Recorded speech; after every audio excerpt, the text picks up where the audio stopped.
Well, good morning, everyone. Let's get everything up on the screen here. All right. Well, good morning. I'm Jan Erickson from Stepping Aside, and welcome to Somewhat Daily Tarot and Rune for the 13th day of March, 2019. Well, 13, I don't tend to reduce. I view it as the master witch number. I was born on the 13th, and I'm a witch, so there you go. Sometimes it really just is what it looks like. Anyhow, I printed out my my cheat sheet on my symbols so that I don't have to open my other computer up to find out what pomegranate is. I knew it was abundance and all of that. I mean, you could tell that certainly by the scene, but there's more to pomegranates than just that. And the one I was looking for was union. But I mean, it has to do with female sexuality and all of that. I mean, everything basically surrounds sexuality in women. That's what happens when patriarchy governs everything. It basically describes the whole illusion, really, doesn't it?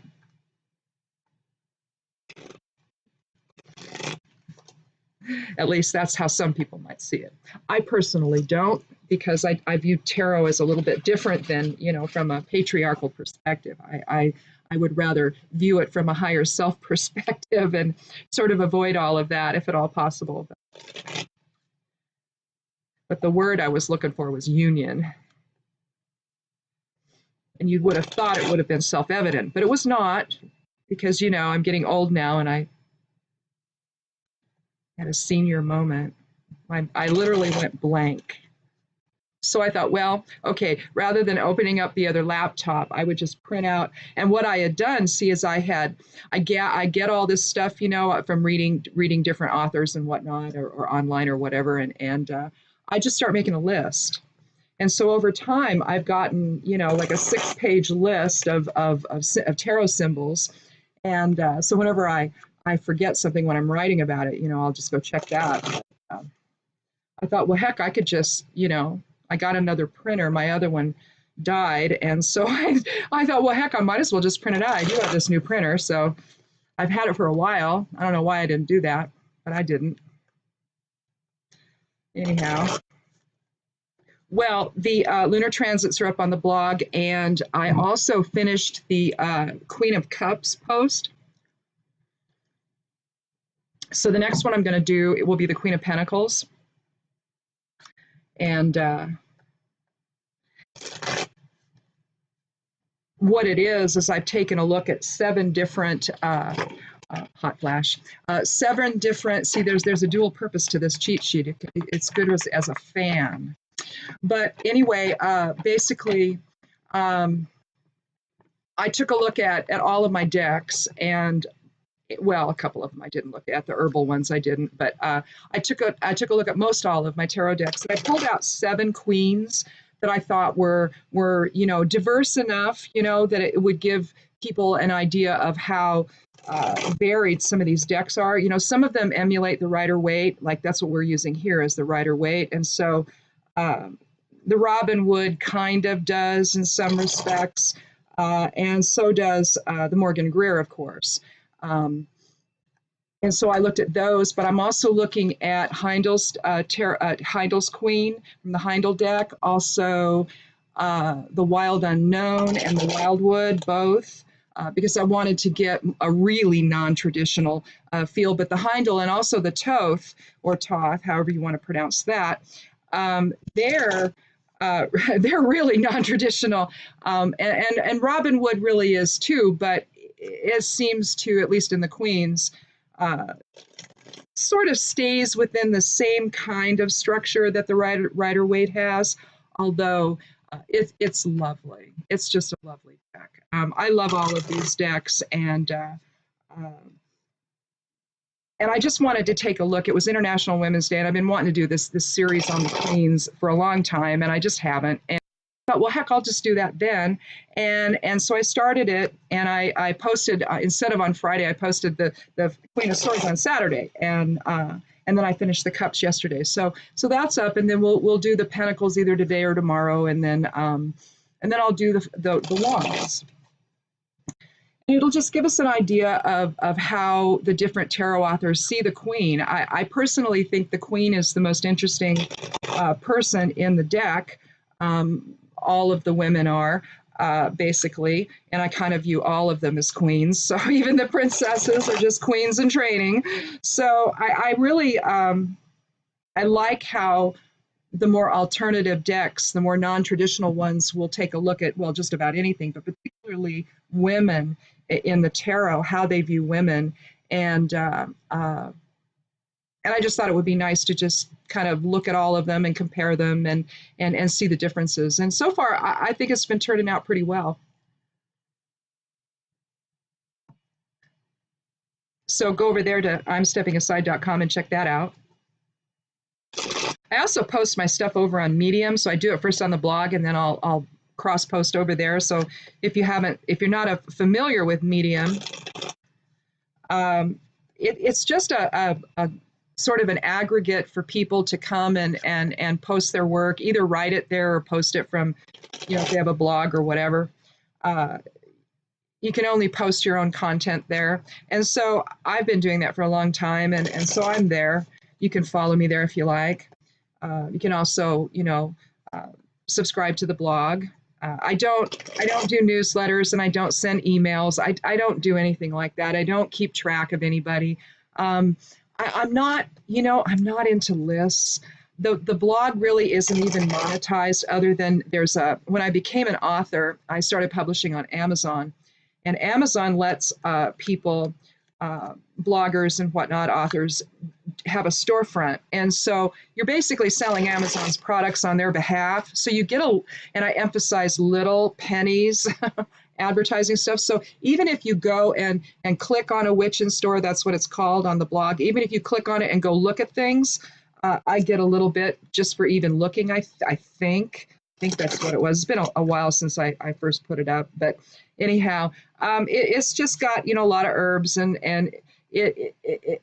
other witchy things and gardening things. It's got some cannabis stuff, cannabis growing stuff. I've just linked to a lot of different things. So it's kind of fun just to look through it and see what's there. Amazon still makes all the money, but I make advertising pennies, and I stress pennies. So here's the thing. I didn't want to gum up my blog with a bunch of ads, and I realize why people do it, because they need to generate income. I get it, and I could have done that. I don't know. I could do it here too, but you have to get I think you have to have 100 subscribers to your YouTube channel before they'll even let you. You can monetize it. But then you have ads, and you have them all over the page, and you have them on your thing, and I don't know. I don't think I want to do that. I just kind of feel like I don't have any donation things. I don't do any of that. I don't know. I just don't. It feels funny to me to do it. And only because of what my purpose is here for. I mean, I don't feel like it's my purpose here to generate revenue.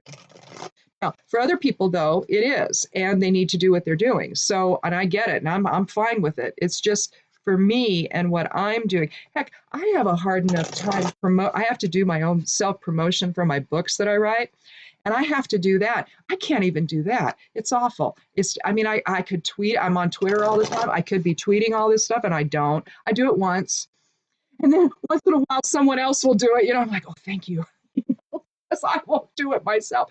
I'm not very good at shameless self-promotion. I'm not good at it. To the point that I just don't do it. So I figure if you notice that I'm a writer, cool. If you want to look at whatever I've written, even better. But I'm probably not going to bug you too much about it, although I will say, oh yeah, go check out my blog, or I just wrote this. Or whatever. But that's about all I do. I can't do that.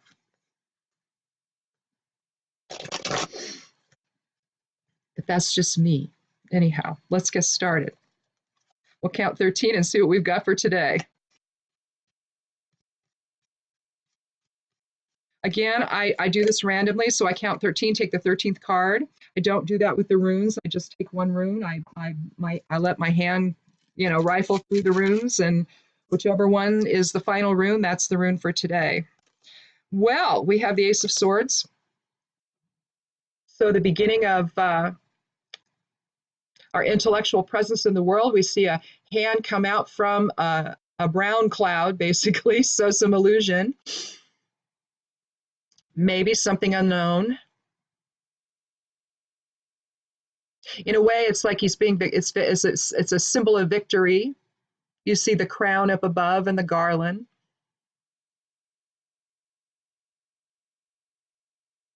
Now, whereas crowns can mean the king, crowns also mean transcendence. They mean spirit. They mean, and since it's pointing upward towards spirit, it's basically telling us that we get our inspiration from spirit.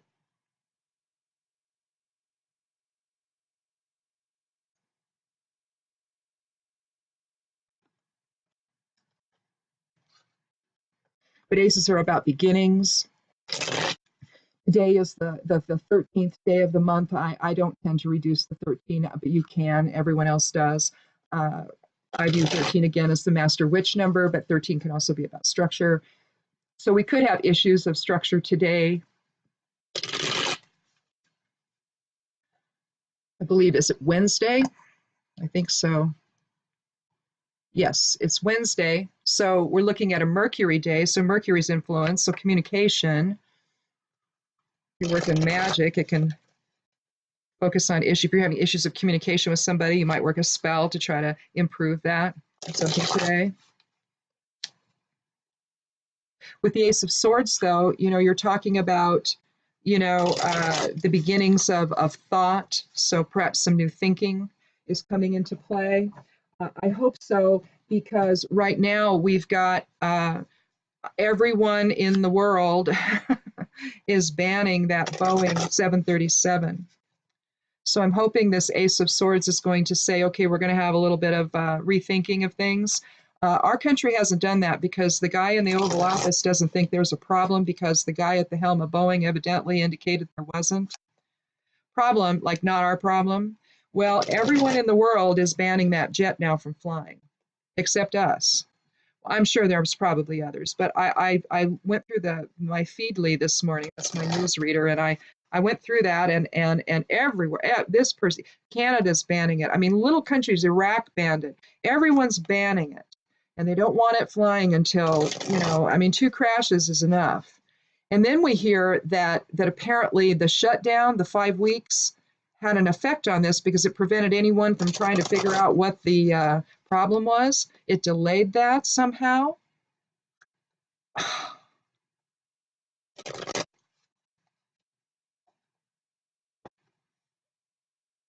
And yet ours are still flying. Are you going to fly on one? I'm not. See, that's pretty much all that goes out of here. Although I see bigger jets coming in here now. I know that we put in a larger runway at one point, and we were supposed to get, the bigger planes here, 737 type planes. Usually we have prop planes that come in and out and fly to Portland or Seattle or wherever.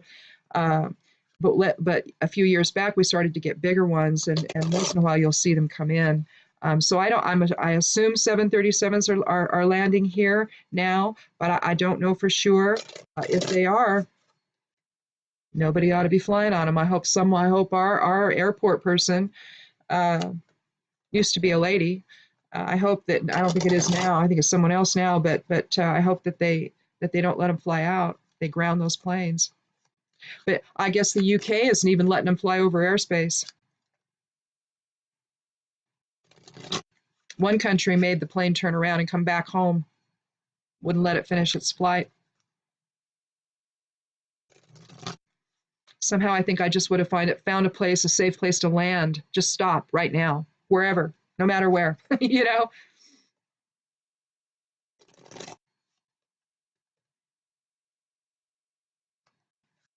Yep, we need a little bit of different thinking, don't we? The Ace of Swords is saying that, and maybe maybe Secretary Chow will do something. Maybe she will ground the planes. She could probably do that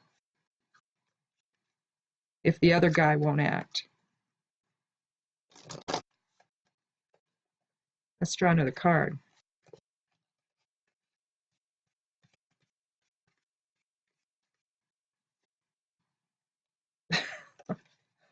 Well, we're going to stick with swords. Nine of Swords. Now, okay, I don't know if this is a guy or a girl. I think it looks like a guy, but you know, in those days, you know, men wore long gowns, I guess, to bed. So that's probably what that is. But anyway, he's holding his head. Either he's had a nightmare, too many thoughts, he can't get to sleep, you know, just too much coming in on him. One of those long, dark night of the soul moments. But nine is about completion. So really what this means is that, you know, this is all about to end. It's coming to a close. You can see them all stacked together neatly. Nothing scattered. Things are starting to gel together in some kind of an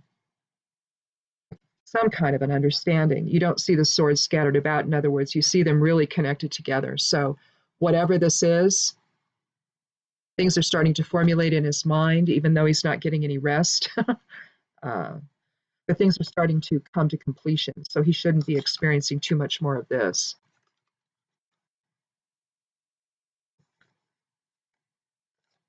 You know, with the Eight of Swords, you know, we see a woman who is bound, and she's blindfolded with all these swords behind her. And basically what that's telling us is get out of the way of our own thought processes. Similar to the Two, only more, you know. But here you have despair, sorrow, nightmares, deception, negative self-talk, regret, descent into illusion or madness. And see, he can't, he's got his eyes covered, so he can't really see that things are starting to come together for him. He can't even see it.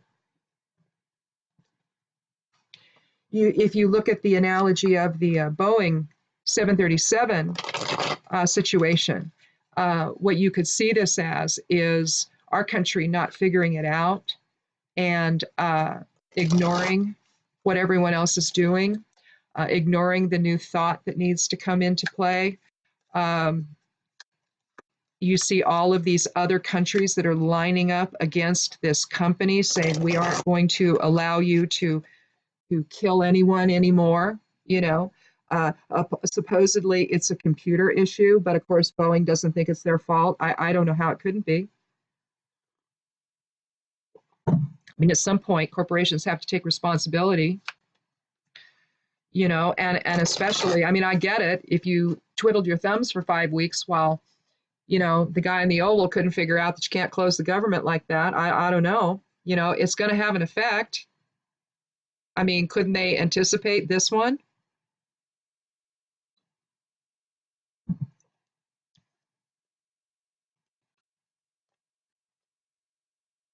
But you see those swords all lined up like that. They're all connected. Well, what that could represent is all the other countries out there that have said no to this company, saying, no, we're not gonna let your planes fly till you fix this.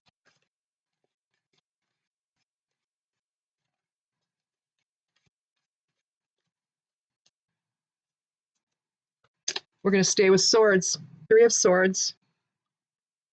Got the rain behind, a brownish sky. This is the Three of Swords. We've got three swords piercing a heart, two behind, one in front.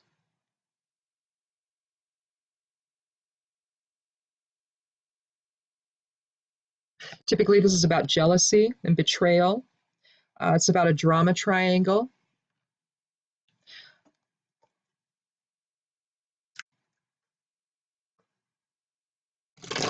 And in a sense,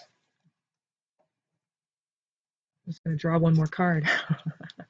In a sense, what you have here, if we're looking at this in terms of our personal life, we've likely,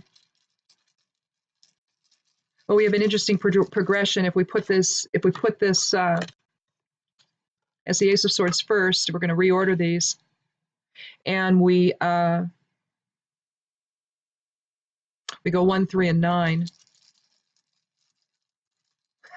which is 13, 9, 12, 13, yeah. So numerologically, it aligns with the day. So this is a real significant reading then for today, because you've got a 13 numerology collectively, and you've got a 13 day.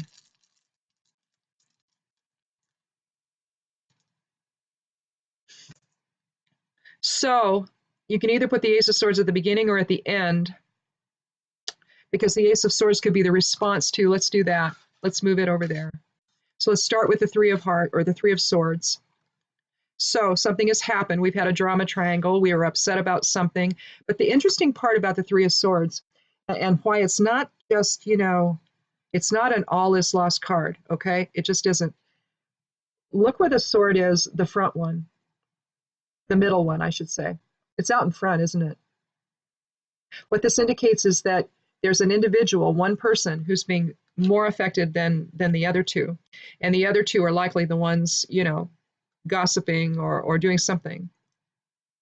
So you've got something happening to an individual. So there could be something in your life going on right now where maybe people are talking about you and they're causing you some grief.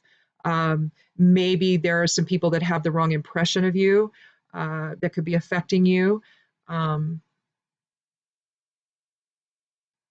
But clearly, this is what caused this. But before we get too bereft about it, understand that we're near the end of it. Okay, things are starting to gel for us. Either in our own mind or in the minds of other people. What I find here to be resonant, and I've got the rune. I haven't looked at it yet though. What I find resonant here and synchronous is the background. Okay, you see how the two swords are behind the other one in the Three of Swords, suggesting something in the background is happening to cause all of this. Well, the swords in this one, in the Nine of Swords, the same sort of thing. They're in the background.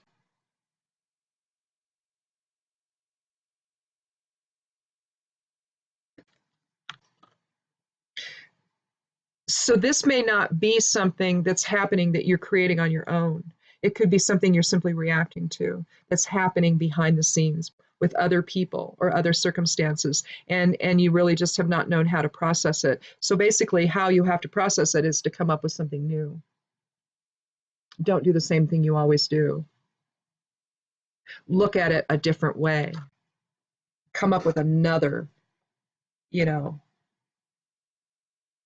another conclusion, another decision, another choice.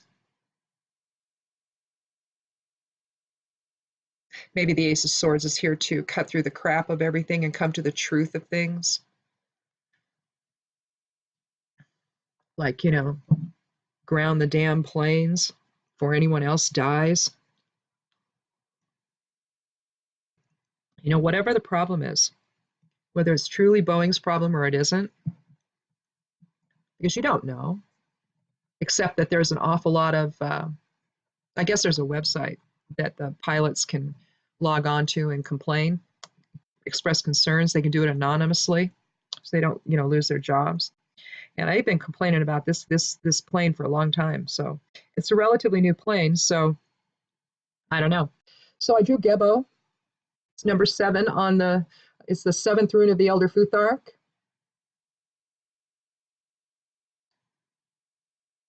Shaped like an X. Got candle wax in my fingernail there.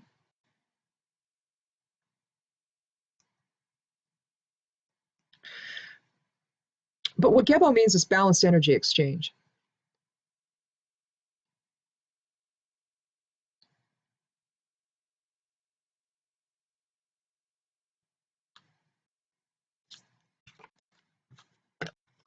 What we don't have here.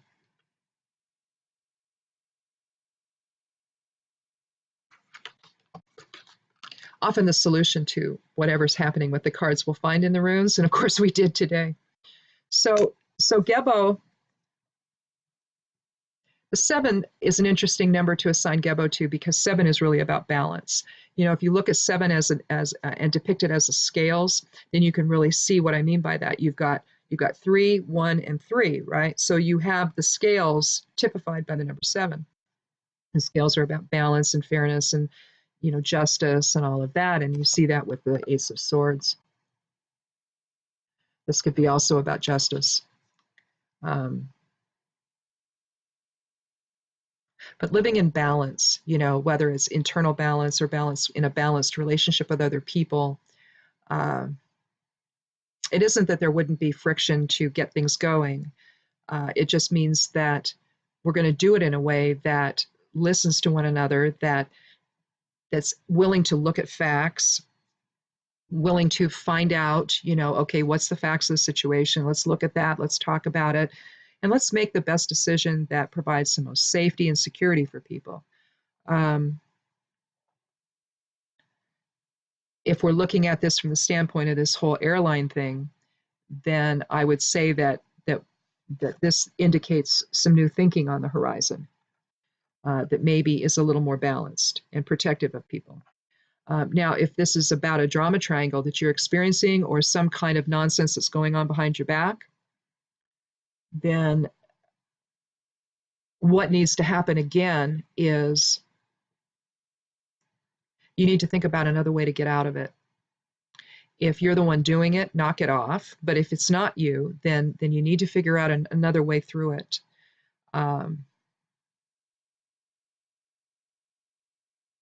If it's at all possible to just leave it and walk away from it, that's always an option. Somehow or another, we think that if we do that, then we've failed somehow. But really, it's just recognizing I can contribute nothing to this. I can't fix it. I can't make them be anything else. I can't make them do anything else. I can't make my experience within this setting any better. So my choice is either to stay there and be miserable and maybe contribute to the conflict simply by my presence, or leave. It doesn't mean that you're running away from your problems. It means that you've looked at something and you've seen intelligently that I can contribute nothing here. So if it doesn't make any sense to sit there in misery because you're not helping the situation, you're not hanging in there, for a bigger purpose, if that's clearly not going to happen, then find your own Gebo within and get out of the situation. But otherwise, it could just simply be that you've found another solution to whatever has been going on here. You found a new solution, and that it is to maintain that healthy, or maybe a healthier interaction with people. Maybe you found a solution that will end all of this, that will bring resolution to it, and that everyone can then come back together in harmony and in balanced energy exchange. Doesn't mean people have to like one another, doesn't mean you have to be friends, doesn't mean any of that. It just means that when you're together or when you're involved in something together, that you're not working at cross purposes with one another. The Three of Swords could also simply mean that three people are working at cross purposes with one another, or a group of people are working at cross purposes. The Nine of Swords, may seem like a huge thing, but really, it's not as if they're scattered and they aren't piercing a heart. Instead, they're all lined up in sort of a tartan fashion, and sort of basket weave there,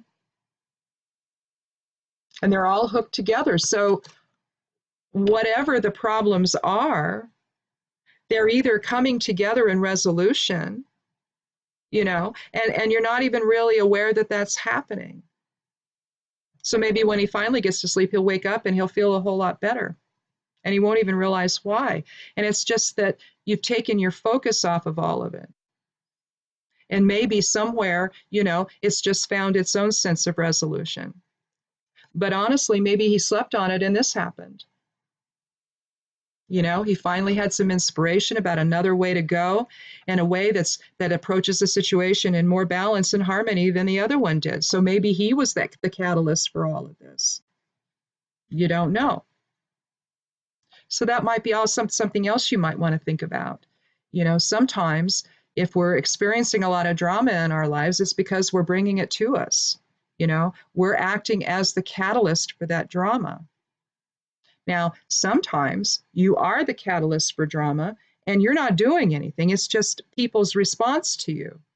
You know, we don't, and so you want to be real careful there not to take on responsibility for something that's a choice made by someone else. You know, you see it in families, you see it with kids, where kids will uh, this is hot flash morning. I swear I didn't have any of my Vitex tincture yet this morning, but you see it with kids. You know, they go through this transition when they get older. They're not living at home anymore, and they have to learn to see their parents as people. And so for some kids it takes a long time, you know, and for some they never do. And so they see their parents based on childhood perception of a specific wounding or a series of woundings that maybe never even actually happened. They just felt wounded. And instead of letting it go, they hang on to it. I don't know why. You know, we all do it to some extent, you know, and at some point in your life, hopefully you figure out that your parents are just human and that they make as many mistakes as you do. And they're just trying to figure it all out, just like you. And, you know, you don't make the transition to see things from an adult set of eyes, you know, or from an adult perspective. Even if kids could just grow up and learn forgiveness, you know, and just let it go and try to see your parents as just people, you know. So you see it happening there, you know, where you get all caught up and you don't see that it's actually your own perception that's causing the drama that you're experiencing. I don't like that person. Well, it's because it's your own bias. They really haven't done anything. But instead, that person is supposed to feel bad. I had to learn this early, and I will confess that I haven't learned it completely, but I started learning it early, I should say. I had this roommate when I was out of college and before I got married, and she had a problem with me, and she had to move out. Couldn't tell me what the problem was. I don't know. I'm just uncomfortable with you. Now we've been roommates now for all of about 3 weeks. She had brought in someone as a third person there that she was having to carry on the rent. So she was having to pay two portions of rent. I barely saw the woman, and we worked together. And I didn't even, we worked different shifts, so I didn't even work with her. And so consequently, she said, we all sit down at the table, all three of us, you know, and we have to have a meeting. I'm okay. So she tells me, I'm uncomfortable with you. Really? Why? What have I done? I don't know. Nothing really. I'm just uncomfortable with you. It's like, well, what do you want me to do here? You know, you can't give me anything, right? And so I ultimately, she moved out with her friend, and my future husband moved in, and we got married and all of that. So I mean it all worked out. I think that this was just a transition, you know, really for my husband and myself, or Jerry and I, to get together and get married and, you know, build our life. But so you never really know. But it was that moment where I had to make a choice. You know, what do I do? Do I pack my stuff and leave and go find another place to live? Or do I just stand my ground and say, you know what, I've done nothing wrong here, and I don't know what little game you're playing. So, but I could have just as easily bought into it and groveled and kowtowed and said, oh my God, what am I doing? I'll do anything, you know. Please like me, you know.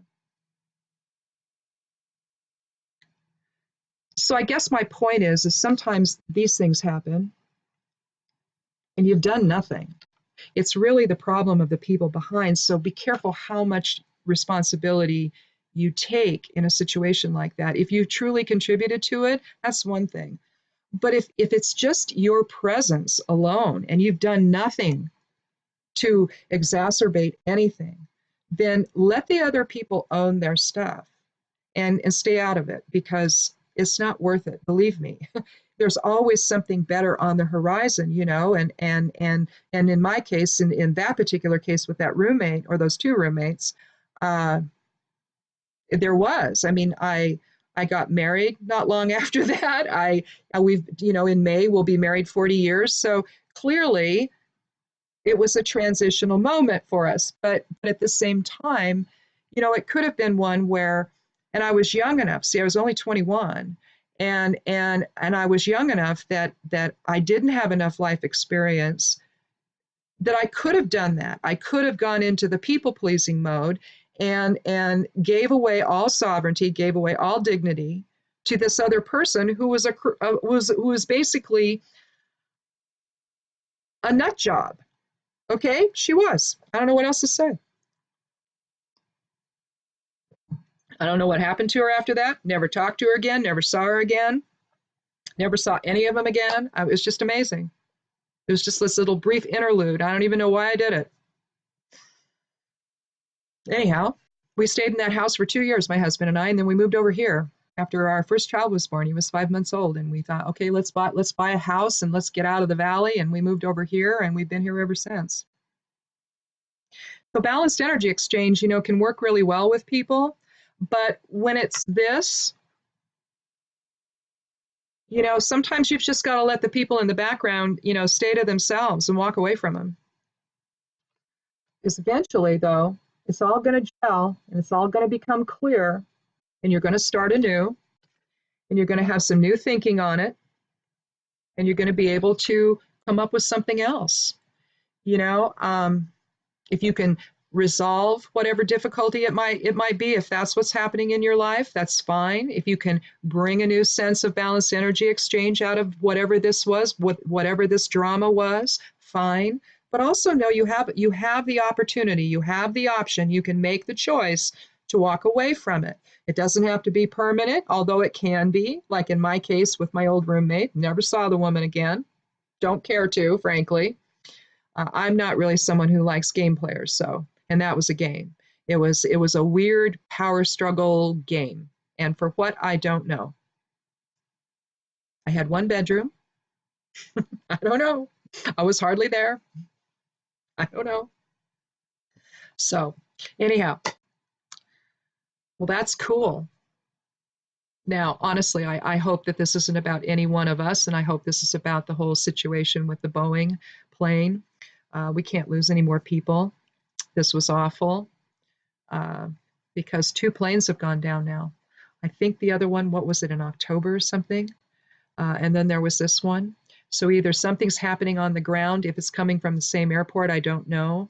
If it is and it's happening there at their airport, well, they're going to need to deal with that, obviously. But if it's the company itself, and it's looking like other pilots are complaining, so it's not just out of that one airport, yeah, they need to face up to this. Lives have been lost, and we can't allow that. They shouldn't want to allow that. And our president, if we want to call him that, needs to pull his head out of his where, out of his tuchus. There we go. And instruct the FAA to ground those planes.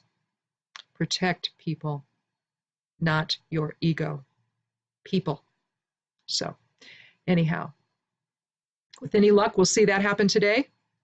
I don't know, though. But if not, like I say, if you're in this, if you're in a drama triangle, if something's happening in your life that's causing you a bunch of grief, let it go. Just let it go. Put it aside. If it's really important, if it really matters, it'll still be there, and you can come in with fresh eyes, fresh perspective. Bring your own Ace of Swords, cut through the crap, and you'll come to a better resolution. There's one that's more balanced for you. So anyhow, cool. Well, I will be back tomorrow. Thank you so much for coming by. If it's your first time, welcome. Click subscribe. I'd love you to do that. Check out the blog. I'm steppingaside.com. It's called Stepping Aside. And it's just a witch blog. I talk about all kinds of stuff on there. I post this over in the side panel. I used to do it in the main body, but I don't do that anymore. I put it over in the side panel where I have, the books are written there, all that are there, that I've written are there. There's all kinds of different things on the side there on the side panel you can look at too. I added the new book, Witch Notes, which is essentially just a little book of correspondences that I find helpful. I have a lot of different books that people have written on correspondences, and different published grimoires have them. And I love it. It's so nice to be able to just, go and look up something real quick. But what I had wanted to find was something that just dealt with what I do, in my own magical stuff that I do. And so I had just been collecting, of course, in the various grimoires I have, and I finally just started writing them down in the computer and putting them together in nice tables and whatnot, which I couldn't actually end up doing, but I had to redo it all. But I swear to God, it looked great. Okay, the tables look great. Anyhow, I'm using my rough draft on my computer, and it's great because I can go in, and Apple has on the Mac they have this app called Preview. It's similar to Acrobat, but you can go in there and your table of contents will come up, and it's really nice. I can just click on whatever I need to click on if I need to check something when I'm writing or something, and when I'm doing lunar transits, or if I'm doing an interpretation of some kind, the geomancy or something, or it just helps to have it right there. And that's why I wrote it. So that's the latest one that's up on Amazon. And it's both in Kindle and paperback format, although the covers are different. Okay. The Kindle one is a moonshot and it's nighttime photo. And the paperback one is actually a daytime one. And the black one, the moonshot, was too blurry and they wouldn't accept it. So I tried the other one, and now I just wish I would have done them on both, because I really like that other picture. I don't know. I just like the moonshots. That's just me. So anyhow, so that's on there. You can, and it'll be on the left-hand side of the page, and so you can click on that if you want. Otherwise, just go to Amazon. It's there. Called Witch Notes. If you're interested, take a look at that. The other books I've written are all there. I publish always on Amazon. I was going to do something different this time, but I didn't. So I don't know. Maybe next time. Sometimes if you go through other places, they will publish on other platforms, not just, and they'll do it on Amazon as well. And that's what I was thinking I'd do, but then I just decided, no, I'll just stay with this. So anyhow, so I guess that's it. I'll see you tomorrow. And then I take 3 days off. If you haven't been here before, I just do this 4 days a week. So if you've been here before, thank you for coming back. I appreciate it so much. So I guess that's it. Have I covered everything? I think so. Yeah. So anyhow, have a wonderful day. Be good to yourself, be good to one another, and blessed be.